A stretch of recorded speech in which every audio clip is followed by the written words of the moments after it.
Forgive me guys, I'm looking a little bit dishevelled.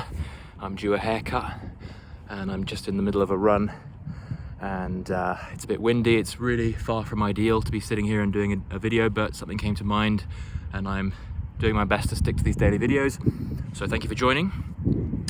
And I wanted to talk about how we all have, and it's a funny thing to come to mind while going for a run, but that's what happens. We've all got the same purpose. Purpose is spoken about a lot in self-development circles and coaching groups and anything self-helpy. You know, there's this common piece of guidance that tends to flow up, which is to find a purpose, find your purpose. You know, the reason people are lost and depressed and stuck is they have, whether temporarily or not, lost sight of their why, their reason why, their purpose. And I've spoken to hundreds of people over the years through my coaching over the last 8 years, trying to work with them to help them figure out what that purpose is. And I've joined coaching groups and I've been coached and I've read books and I've tweeted about stuff and I've read tweets and blah blah blah. And I found an interesting thread through all of this data that I've picked up, which might be helpful for you. And we're all in this sort of seemingly individual race towards our own self-created purpose, our own self-created why, and we've all got our own definition of what it is. And what I have found through discussions with various people one-to-one is that people tend to get more animated when they get closer to their real, true purpose. We talk through all kinds of topics. You know, maybe it's writing that you're passionate about and you want to follow that route and you want to do things, make an impact in the writing world or the making video content creation world, or you want to start your own business, or you want to build a family, or you want to do more retreats, or whatever it is that you want to include in your life that gives you a sense of purpose and you want to go out and help other people. What I have found through dialogue, through speaking to people and through working on this relentlessly myself and trying to figure out myself and what I want, what I have found, and I don't know if this makes much sense, but it might speak to you, is that everyone is brought to life by the idea of becoming more conscious. And it's interesting how that manifestation, that need that I think we're all driven by, that sense of relief that comes from identifying this as a fulfilling purpose in one's life, it shows up in every aspect of what we do, whether it's people teaching other people, whether it's wanting to be a professional footballer or a coach. We're all ultimately following the same goal, the same purpose, and it's to raise our frequency. It's to experience more of consciousness more of the time in our lives. And the reason that's so powerful, the reason it tends to wake people up, and it wakes me up a lot, and it's, by the way, very difficult to define it as your purpose should be higher consciousness. It's very difficult to verbalize that. But if you were to say, you know what I think would be great for you is if you become a professional footballer and you become very good at that and you enliven people who follow your football, who follow your skills, and you wake other people up.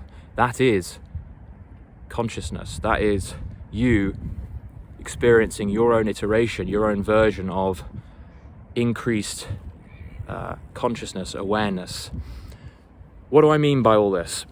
Essentially, when you'll know what I mean by experiencing moments of higher consciousness, when you're in a flow state, when you're going for a walk and suddenly you feel your mood lifting, when you have, and I can go by my own personal experience, for example, spent a week in pure misery, self-consciousness, self-obsession, thinking about what's wrong with me, thinking about, you know, what should I do for myself? You know, why does life suck? And then diving into something that gets me out of myself. For example, giving a talk, giving a podcast, writing an article that is in service of my readership, and it comes from a true place, it comes from a place of authenticity. Giving one of these videos like this, you know, it's giving myself the opportunity to get out of my self-consciousness, my self-obsession, which is a very individualistic way of seeing the world. And it's giving myself the opportunity to connect. When we're in connection mode, i.e. we're not thinking of ourselves so much, we're thinking about the common whole on a kind of spiritual plane, if I may go there. What happens when you are no longer self-obsessed? Your personal thinking starts to dissipate. Your obsessive, egoic thinking begins to thin, begins to diminish, and you actually start to see glimpses of light. You see glimpses of connection. You see glimpses of consciousness, pure awareness. This is why you feel so good when you're sitting looking at a sunset. For a moment, you have a kind of sense of awe for the world around you. That is you experiencing connectedness with consciousness. In the same way that Lionel Messi, when he steps onto a pitch and he's completely engrossed in the game, he's experiencing the same thing as you experiencing a sunset or a really engaging session of sketching, for example. You are experiencing consciousness, but not only an individualistic consciousness, but a shared consciousness that the people who pay lots of money to come and see Messi also experience in those moments. They are sucked into that same flow that he's in, and it's a magical experience. And I think this is what we're all looking for, but we've all got our own individual ways of attaining that. And the reason this is interesting and exciting is that it's not about an end goal. They talk about process over destination, and it's absolutely true. Experiencing consciousness isn't something that we can all have 100% of the time, but it's something that we can include more of and incorporate more of in our day-to-day. And the more we spend in low consciousness, i.e.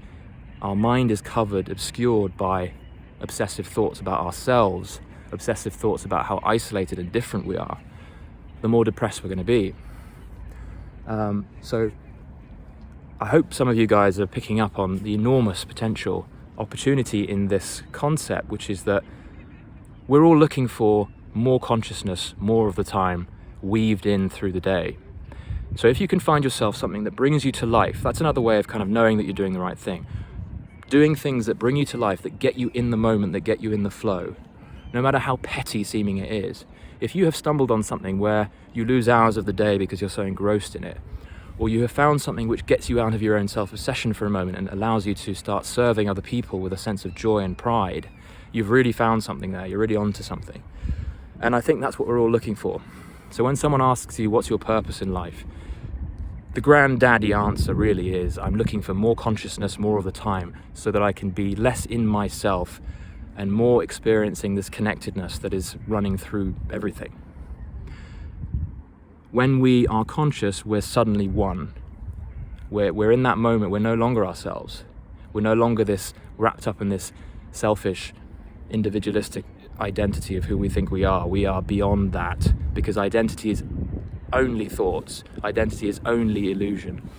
And when we momentarily, for many people it's very brief, step outside of that, we are literally everything, all at the same time, and it's an incredible experience. That is what we're all here for, I think. That is the experiment that we've been thrown into. It is to give individual organisms as humans the opportunity to experience consciousness, pure consciousness, and it goes up and down on a scale. But you can move closer and closer to that scale. This is why people like to go for runs, because it gives you a tool that you can use to get out of your mind. But then when you finish the run, you're back in your head again. This is why having a pattern of consistency running through your life that is dedicated to some craft, some passion, is so important, and it's not to be overlooked, because it's an indirect way in. It's a way to open that door to more consciousness more of the time. With that, guys, I will leave you, and I'd love to hear your comments down below. Take care, guys.